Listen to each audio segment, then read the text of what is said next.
Hey everybody, it's Steve from Asian Boss. Ever since the COVID-19 pandemic has brought the whole world to a standstill, you may have noticed that there are a lot of misinformation and conspiracy theories that are going around about COVID-19. From a media standpoint, all we can do is bring you the real experts, and it's up to you to ask them questions and think critically for yourself.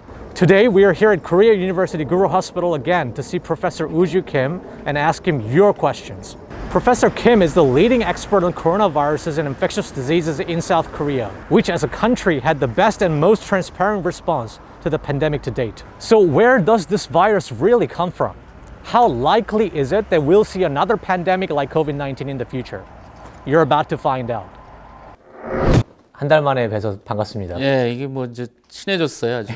잘 지내셨어요? 예. 제가 여기 들어올 때 오늘도 검진 받고 들어와서 문진 받아서 마스크 안 써도 괜찮은 거죠? 안 써도 되죠. 사람들이 자꾸 왜 마스크 안 쓰냐 인터뷰할 때 그렇게 물어봐서. 한국은 일단 지금 환자가 현저히 줄었어요. 그리고 뭐 증상이라든지 들어오실 때 증상 체크하고 그쵸. 열감지기 하고 이거 다 체크하셨잖아요. 예. 예. 지금 오늘은 괜찮은 거죠? 오늘은 괜찮은 거죠. 예. 사실 저는 뭐 여름철에는 그렇게 크게 유행할 거라고 보지는 않아요. 사실 그 넘어 여름 이후에 가을 9월부터 해서 기온이 쌀쌀해지면서 이 제2의 큰 유행이 많이 예상되고 있거든요. 그래서 뭐 10월, 11월에 크게 유행파가 올 거다. 그거에 대한 대비를 해야 된다. 그럼 이제 그렇게 돌아오는 건 다시 확실한 건가요, 이제?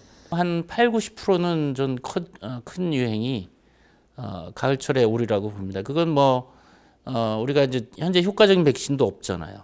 그러니까 효과적인 백신이 사용되기 전까지는 널리 사용되기 전까지는 유행이 뭐 크고 작고 끊임없이 유행하면서 인구의 60 내지 70%가 집단 면역이 형성될 때까지는 잦아들지는 않거든요.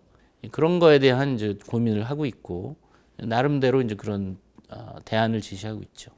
어떻게 보면 인터뷰를 시작하자마자 갑자기 안 좋은 소식으로 시작한 건데 그러면 이제는 코로나가 이제 없어지진 않는 거다. 뭐 과거에 1918년 스페인 팬데믹 상황에서도 봄에는 유행이 크지 않았는데 이제 가을에 커졌었거든요.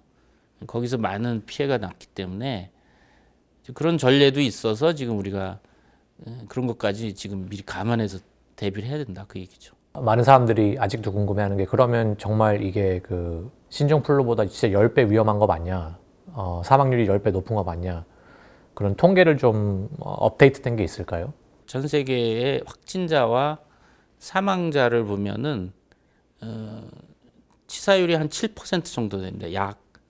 근데 대한민국은 비교적 통제를 잘했는데 현재 대한민국에서는 뭐 1,800명 정도의 확진자.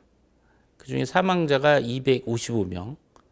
계산해 보면 한 2.3% 정도 치사율이 나와요. 그러니까 전 세계의 치사율보다는 대한민국에서 리포트하는 것이 검사도 많이 했고 무증상자도 많이 진단을 했기 때문에 대한민국의 치사율이 전 세계보다 낮지만 이게 더 실제 치사율에 가까운 수치가 2.3%라고 생각할 수가 있죠. 독감 인플루엔자 같은 경우는 치사율이 이제 0.01%. 그러니까 10,000명 중에 1명 정도 사망한다 그러거든요. 많이 높긴 한 거예요. 10배 정도 높은 건 여전히 코로나19가 10배 정도 인플루엔자보다 치사율은 높다라는 건 사실이라고 할 수가 있죠. 교수님을 모르는 사람들을 위해서 그 교수님의 지금 경력이 어떻게 되시는지 잠깐 이거를 좀 확인하고 넘어가도 될까요? 이 바이러스에 대해서 그 연구하시고 한 그 경력이 지금 총 몇 년 되시는 건가요, 지금? 지금 이제 감염병 전문의로 시작한 건 1990년이니까 30년 됐습니다.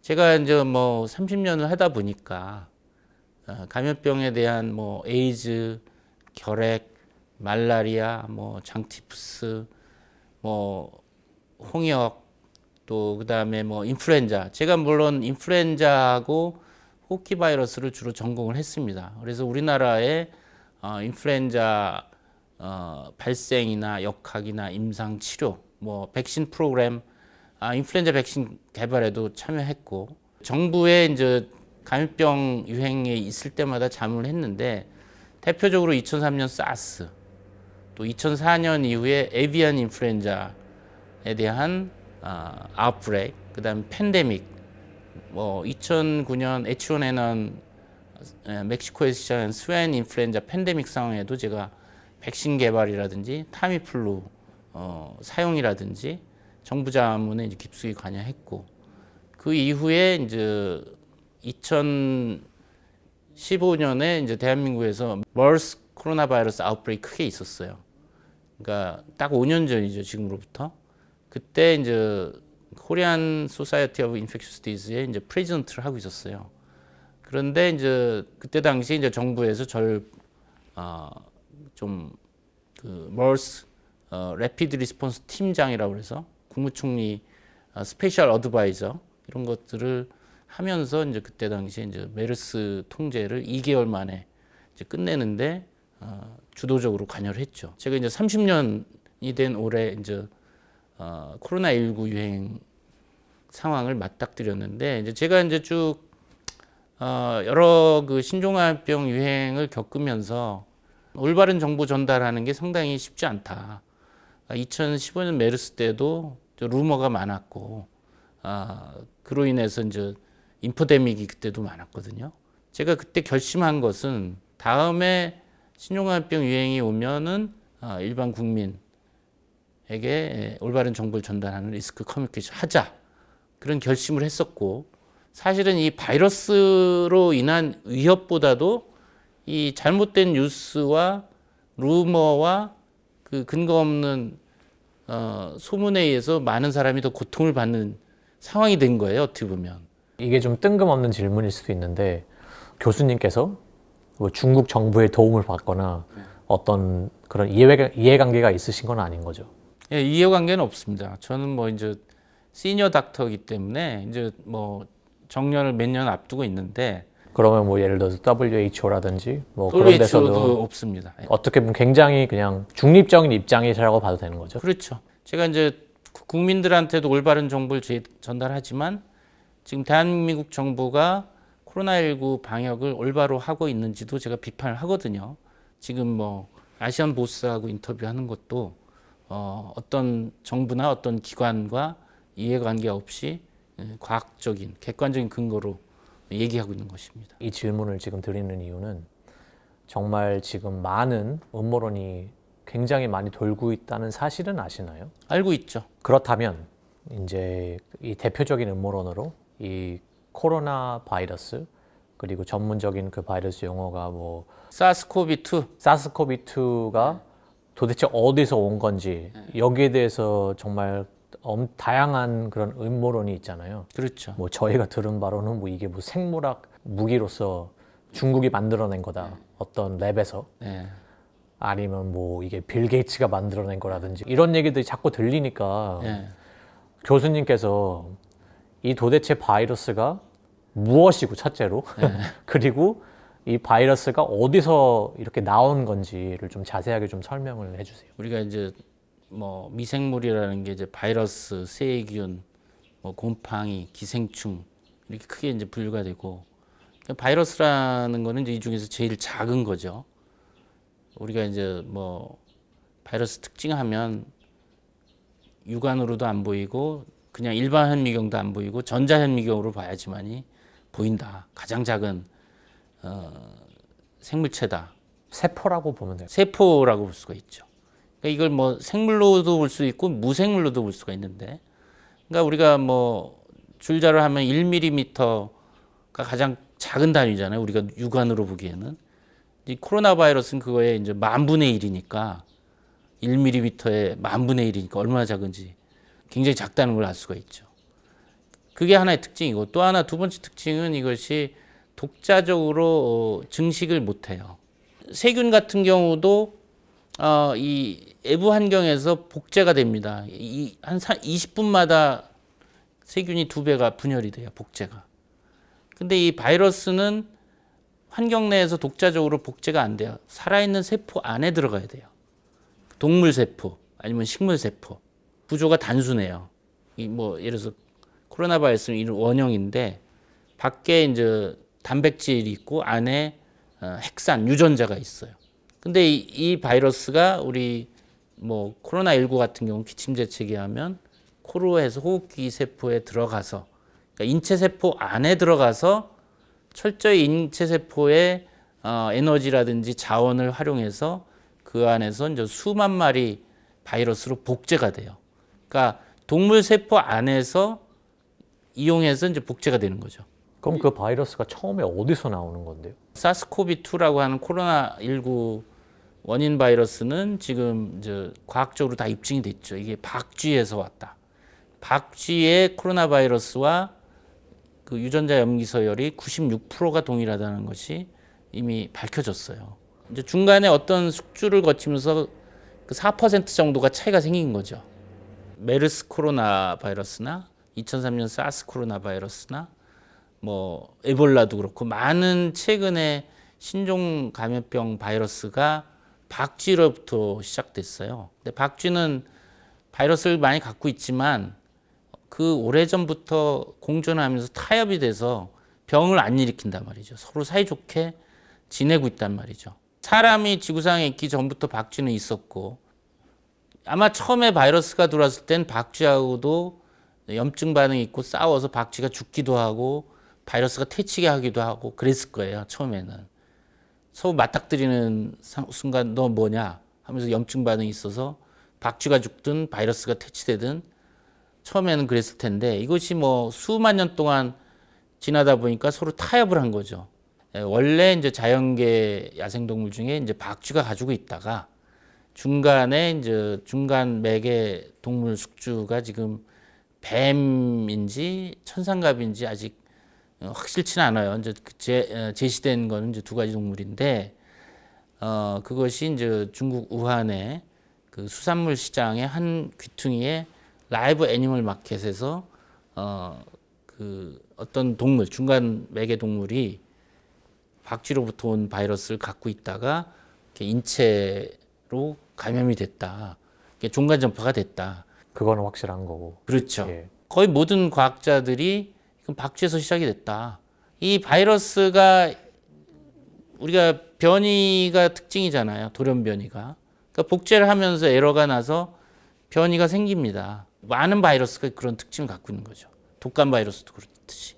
변이와 적응, 뮤테이션 앤 어댑테이션의 기능을 통해서 새로운 숙주를 감염시키고 병도 일으키는 능력을 획득한 것이고, 그 중간 매개 동물인 뭐 뱀이나 천상갑에서 그 바이러스가 있는데, 이거를 이제 사람들이 그 음식으로 잡아다가 이제 시장에서 음식으로 팔고 먹이로 팔고 하면서 그 안에서 바이러스들이 또 변이를 하면서 새로운 숙주를 찾는 와중에 사람 감염이 된 거죠. 그럼 결국엔 사람이 그걸 먹었기 때문에, 그 고기를 먹었기 때문에 감염이 된 건가요?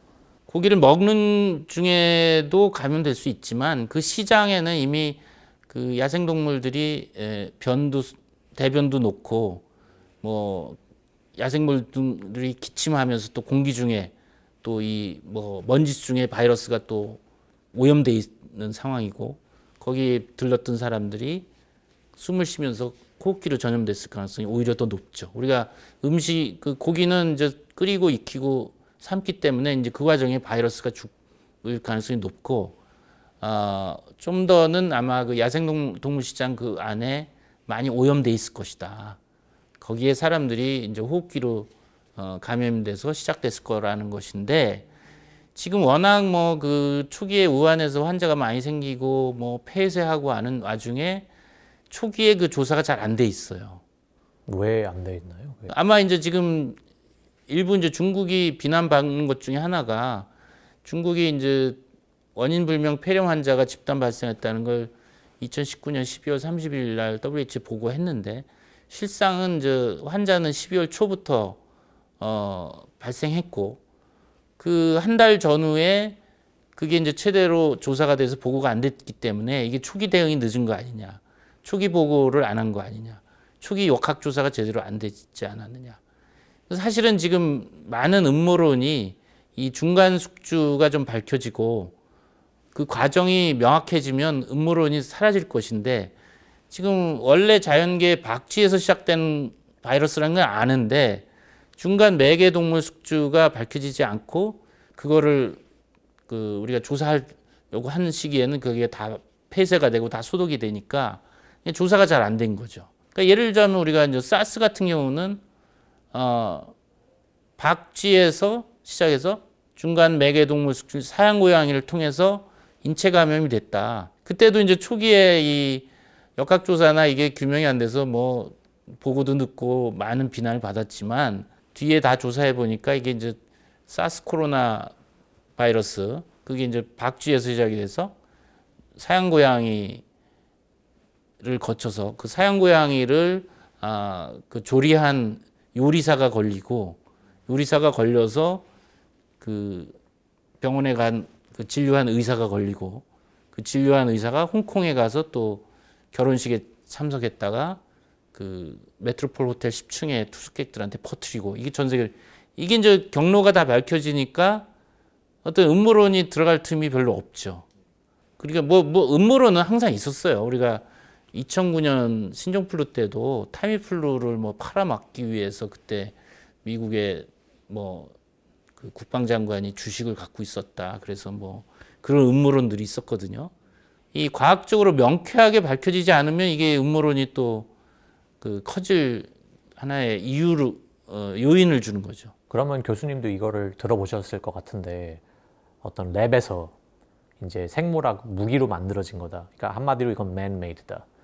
참 우한의 그 우한 바이러스병 연구소하고 이제 중국 국가에서 지정한 그 최고 생물 안전 등급 바이오세이프티 레벨 4니까 거의 우주복을 입고 들어가서 바이러스 실험할 정도로 굉장히 최고 수준의 아주 타이트한 바이오 시큐리티를 가지고 있는 실험실이 또 거기 우연찮게 있었단 말이죠. 그 연구소에 대해서 좀 알고 계시나요?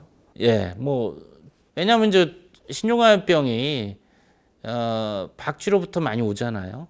그러다 보니까 이제 박쥐 연구에서의 이제 바이러스 연구가 많이 활발해져 있고 어떻게 우연의 일치치고는 우한에 또 코로나19가 시작이 됐고 또 거기 바이러스병 연구소가 있다 보니까 또 이게 아주 호사가들한테 음모론자하기는 딱 또 얘기가 스토리가 맞춰지는 건데 그러다 보니까 뭐 인공적으로 만든 바이러스라는 게 하나인 또 가설이고 하나는 또 그 바이러스병 연구소에서 유출이 됐다.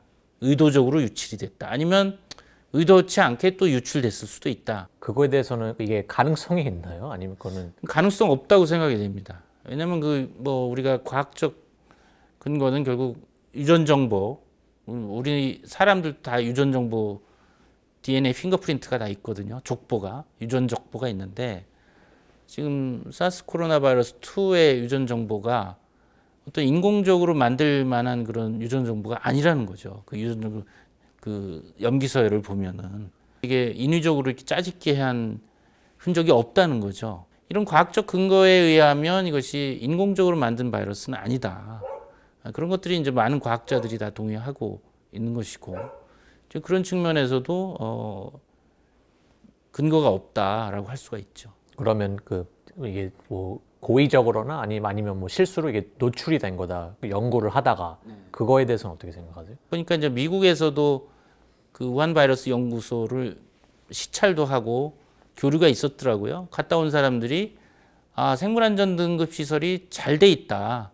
높은 수준으로 뭐 선진국의 어느 나라 수준과 바이오 세이프티가 잘 돼 있고 또 그게 유출을 시킨다는 건 사실은 참 위험한 거죠. 중국한테 위험하죠.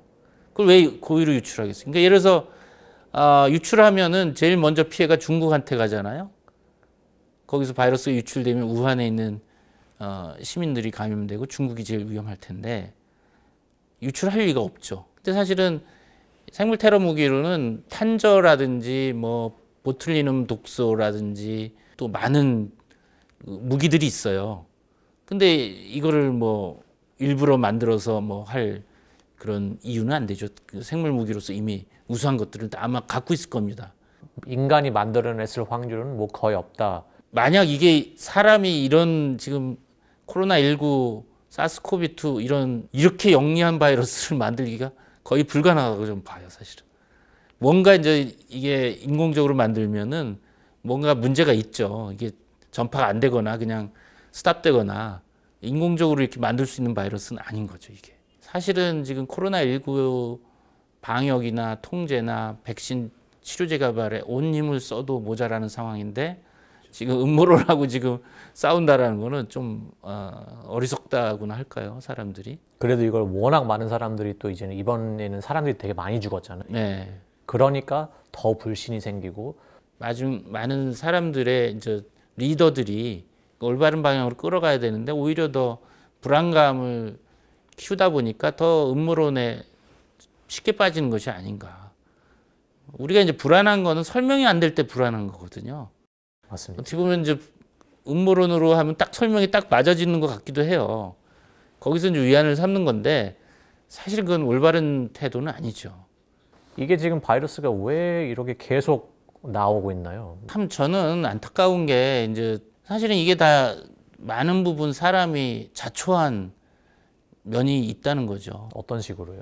우선은 뭐 지금 코로나19 상황을 보면 사람들이 그 야생동물 잡아다가 그 음식으로 재료로 사서 그 먹는 그 과정에 감염된 거잖아요. 그러니까 요 행위만 없었어도 시작이 안 됐겠죠.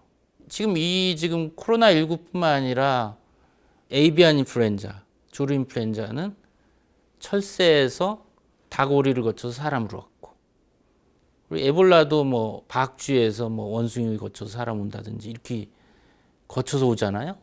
그러니까 그 과정 중에 이제 사람들이 사양고양이를 조리하든 닭오리를 조리해서 먹든 또 뭐 에볼라도 박쥐라든지 뭐 원숭이라든지 먹으면서 이게 걸리는 거잖아요. 그럼 그냥 고기를 안 먹으면 바이러스를 안 걸리는 게 아닌가요? 그럼 그렇게 생각해 볼 수도 있지 않나요? 그러니까 야생동물이 아니라 이제 우리 가축 그냥 우리가 뭐 돼지나 닭고기나 뭐 소고기나 우리가 단백질 섭취를 안 할 수는 없잖아요. 우리가 이제 뭐 야생동물이나 정글에 있는 이런 걸 먹지 않아야 되는 거죠. 그러니까 인간의 탐욕이 근저에 있다고 생각돼요. 이 신종감염병이 자꾸 출현하는 거는. 2003년 사스 때 박쥐에서 사양고양이 인체 감염된 경로가 문제가 되면서 중국에서 사양고양이 그를 야생동물 시장에서 못 팔게 했어요. 그리고 야생동물 시장을 폐쇄도 하고. 그랬는데 이제 그게 오랫동안 뭐 수천 년 전통으로 이제 먹다 보니까 그게 어느새 또 풀려서 또 밀매로 먹기도 하고. 그럼 이거는 뭐 아무리 중국이라도 정부가 막을 수가 없는 거네요. 앞으로 신종감염병을 근본적으로 예방하기 위해서는 모든 나라의 이제 리더나 WHO나 또 많은 이 보건 전문가들이 야생동물을 직접 취식하는 거를 못하게 하고 대신 다른 방법으로 단백질 공급원을 공급할 수 있게 해주면, 근데 이거는 뭐 20년 전부터 경고를 했었어요. 에비안 인플루엔자, 사스, 또 뭐 신종플루는 약간 다르지만 그건 돼지에서 시작이 됐으니까. 메르스도 저 박쥐에서 낙타를 거쳐서 사람으로 왔잖아요. 그럼 사람이 낙타를 먹다가 그렇게 된 건가요? 낙타의 고기 아니면 낙타젓. 근데 이제 사우디나 여기는 낙타가 일종의 가축이지만 거의 가족과 같은, 낙타가 뭐 이제 타고 다니기도 하고 거기서 젖도 낙타젖도 그 해서 먹기도 하고 낙타 고기도 먹기도 하고. 그러니까 이 지금 이제 어떻게 보면 야생동물과 가축으로부터 인체 감염되는 이 첫 단추를 끊어줘야 되는데 완벽하게는 못하지만 적어도 야생동물을 우리가 취식하는 그 음식으로 먹는 거를 금지를 철저히 해야 된다는 거죠. 그러니까 그 전부터 이게 경고가 됐는데 이게 잘 안 지켜지는 거죠. 왜 안 지켜질까요, 이게? 아프리카나 동남아 이제 단백질이 부족한 나라에서는 국가에서 그 영양 공급을 국민들 못 해주다 보니까 직접 이제 야생동물 잡아서 먹게 되는 그런 이유도 있고, 중국은 또 오랫동안 그 야생동물을 먹으면 복이 온다라든지 제복이 있다든지 뭐 장수한다든지 이런 온갖 미신이 있다고 그래요. 거기 사람들 얘기를 들어보면. 우리도 일부 그러잖아요. 우리나라도 아직 일부에서는 사슴피를 마시거나 우리나라도 일부에서 그걸 보양, 자기 강장 그런 오래된 그것도 일종의 미스 인포메이션이죠. 근데 풍습이니까 그건 또. 예. 제가 보기에는 대책이라는 것이 이런 게 벌어진 후에 어떻게 할 거야라는 대책에 모든 게 집중이 돼 있어요. 근본을 없애야 되는데. 신종감염병이 인체로 넘어오는 야생동물을 취식하는 것을 금지하는 것이 가장 효과적이죠. 쉽진 않지만. 그렇지만 이번 코로나19처럼 전 세계에 수백만 명이 걸리고 20, 30만 명이 사망하는 이거보다는 거기에 대한 비용에 비하면 훨씬 적죠. 또 정글을 개간하고 정글 파괴하고 다 사람이 벌인 일이잖아요. 그런 걸 피해야 되겠죠. 물론 개발하고 뭐 필요한 건 해야 되겠지만 가급적 야생동물의 보존하면서 야생동물의 보금자리는 침범하지 않으면서 침범하면서 바이러스가 인체로 오기 때문에 그걸 염두에 둬야 되는 거죠. 제가 들으면서 지금 저는 잘 몰랐던 부분이 고기를 먹기도 전에 뭐 낙타 우유를 마시거나 예를 들어서 뭐냐면 이렇게 가까이 얼굴만 비벼도 이게 뭐 침이 튀거나 그럼으로 인해서 그러면 그 바이러스가 전파가 될 수 있는 거네요. 그렇죠. 특히 어린 낙타들, 아기 낙타들이 봄이나 이럴 때 감기 걸리듯이 메르스에 걸린 아기 낙타들이 콧물 재채기를 해요. 비말이 나오는 거지. 그럼 가까이 낙타 사육하는 사람들이 이제 호흡기로 걸리는 거죠. 그리고 뭐 예를 들어서 지금 사스도 그렇고 지금 코로나19도 대변으로 바이러스 나온다 그러잖아요. 그러니까 아마 이제 정글 탐험하면 그 정글에 그 천장에 박쥐들이 새카맣게 있고 바닥에 뭐 똥이 떨어져 있고 있으면 그런 데도 바이러스가 있을 거란 말이죠. 왜 그럼 이 바이러스 걸리는 빈도가 줄고 있나요 지금? 아니면 예를 들어서 옛날에는 한 뭐 10년에 한 번 아니면 20년에 한 번 오는 게 왜 이제는 막 5년에 한 번? 일단은 야생동물과 사람의 접촉 빈도가 많아지고 또 사람 인구가 또 늘었잖아요. 인구가 늘고 또 같은 인구라도 비행기 타고 왔다 갔다 하는 빈도가 또 많아졌잖아요. 엄청 많아졌잖아요. 중국 아니더라도 동남아도 가면 농촌이나 이 산에 가면 산토끼나 뭐 쥐나 야생쥐 잡아다 팔아요. 길거리에서. 그러니까 이게 기하급수적으로 빨라지는 거죠. 빨라지고 또 한 번 유행하면 커지는 거죠. 지금 많은 그런 바이러스에 이미 걸려 있는 야생 동물들이 뭐 몇만 년을 지나서 이제 면역성이 생겨서 되게 위험한 바이러스가 있어도 잘 살잖아요. 그런 식으로 인간도 그렇게 좀 그 면역성이 길러져서 그럴 확률이 몇 %나 된다고 보시나요? 근데 문제는요, 지금 바이러스가 지구상에 사람을 감염시키는 바이러스가 한 6천 가지가 밝혀져 있다고 그래요. 실제 뭐 식물에도 바이러스가 있어요. 야생동물에도 바이러스가 있고 이미 그런 거는 수백만 가지의 바이러스가 있다고 그래요. 자연계 내에는. 자연계는 일종의 판도라 상자라고 얘기를 했잖아요. 우리가 지금 여태까지 뭐 신종감염병에 대한 그 팬데믹을 겪으면서 아직도 자각을 못하고 있는 것이 우리가 통제할 수 있다라고 자꾸 생각하는데 지금 통제를 못하고 있잖아요. 코로나19도. 그러니까 이걸 계기로 해서 앞으로 더 주의를 해야 되는 건데 자연계에 있는 수백만 가지의 이제 바이러스가 그중에 어떤 게 또 인체 감염을 올지 모르는 거죠. 다음 그 바이러스는 몇 년 후에 올 것 같나요, 지금? 예상하시기에. 2003년 사스, 6년 뒤에 뭐 2009년 신종플루, 6년 뒤에 2015년 메르스, 한국에서. 사실 2015년 메르스를 겪고 나서 제가 은퇴 전에는 안 생길 거라고 저는 좀, 이제 좀 마음을 놨는데 이번에 5년 만에 왔거든요. 그러니까 6년, 5년. 그 얘기는 앞으로 이제 4년 내에 또 올 수 있다는 거거든요. 또 하나 지금 팬데믹 인플루엔자가 또 아직 있어요. 2009년 신종 인플루엔자, 스와인 인플루엔자 팬데믹이 왔었잖아요. 지금 11년째인데 10년 내지 40년 주기로 팬데믹 인플루엔자가 오거든요. 사실은 제가 이제 2015년 메르스 겪고 나서 다음 팬데믹 인플루엔자 오지 않겠나라고 저는 예측을 하고 그거 대비를 해야 된다고 생각했는데 사실은 이 코로나19가 온 거죠.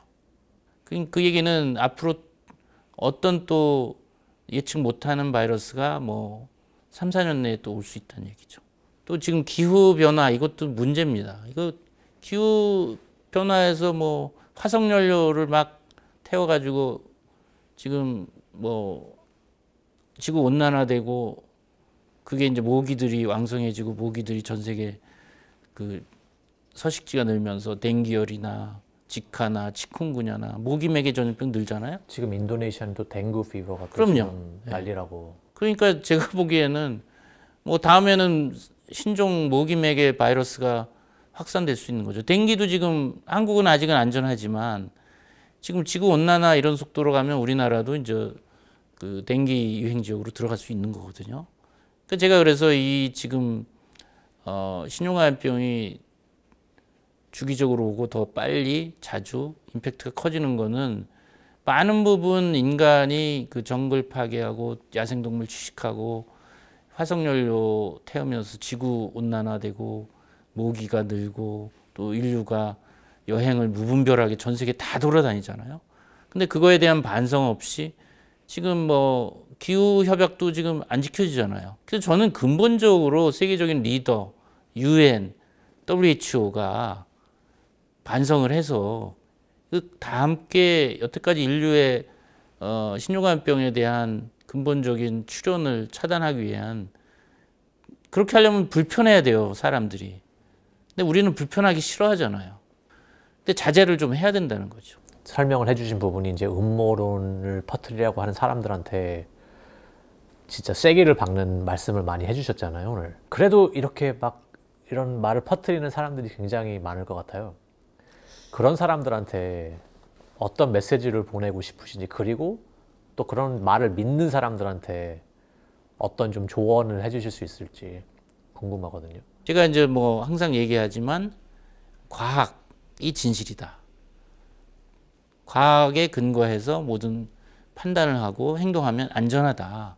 일반 시민일수록 스스로 그 과학적 근거에서 판단할 수 있도록 노력을 해야 되는데 결국은 뭐 전문가 중에서 이제 잘 과학적 진실을 전달하는 분의 얘기도 듣고 그런 뭐 그 인포메이션을 잘 받아야 되겠죠. 그러니까 오히려 뭐 소셜 미디어 안 하는 게 더 안전할 수도 있어요. 요즘에는 너무 해로운 게 많아서. 그러니까 제가 지금 되게 좀 문제점이라고 생각하는 부분 중에 하나가 그렇게 잘 커뮤니케이션 해줄 수 있는 전문가들이 많이 없다. 어떻게 보면 이제 교수님 같은 진정한 그 전문가들은 내가 지금 이런 음모자들하고 싸울 시간이 어딨냐, 빨리 뭐 개발을 해서 지금 이걸 막아야 되는데, 그러니까 오히려 진정한 전문가들은 아예 그냥 상대를 안 하는 거죠. 그러니까 오히려 소리 높은 소수의 사람들이 목소리가 더 강조되는 거 아니에요? 그러니까 이제 뭐 그 부분은 사이언티스트는 사실 굿 커뮤니케이터는 아니에요. 사이언티스트라는 거는 뭐 진짜 새로운 걸 발견하고 그걸 논문 쓰고 굉장히 그걸 프라우드하게 생각하는 게 보통 사이언티스트인데, 예. 그러니까 사이언티스트 중에서도 커뮤니케이션을 좀 배워야 돼요. 그러니까 좋은 과학자인데 이 너무 어려운 말로 하면 이게 소통이 안 되잖아요. 그런 분들이 많이 인터뷰하고 많이 할수록 이런 음모론이나 잘못된 인포데믹들이 사그라들 텐데 워낙 그런 분들이 또 적다 보니까 좀 어려움이 있는 것 같아요. 제가 보기에는. 어쨌든 저희 같은 미디어 같은 임무도 오히려 그런 진정한 그런 그 전문가들을 찾아서 어떻게 보면 소통을 할 수 있는 플랫폼을 만들어주는 게 저희 역할이라고도 생각을 하고, 또 저희도 이 교수님의 목소리가 다른 음모론에 묻히지 않게 계속 그런 플랫폼을 드려야겠네요. 네. 그런 측면에서는 할 일이 많네요. 예, 뭐 오늘 이 주제로 이 바이러스가 어디서 생긴 건지에 대해서 좀 많이 배운 것 같고, 이로 인해서 좀 이런 조금이라도 이런 음모론이 없어졌으면 하는 마음으로 오늘은 인터뷰 여기까지 하도록 하겠습니다. 네, 너무 수고하셨습니다. 예, 수고했습니다.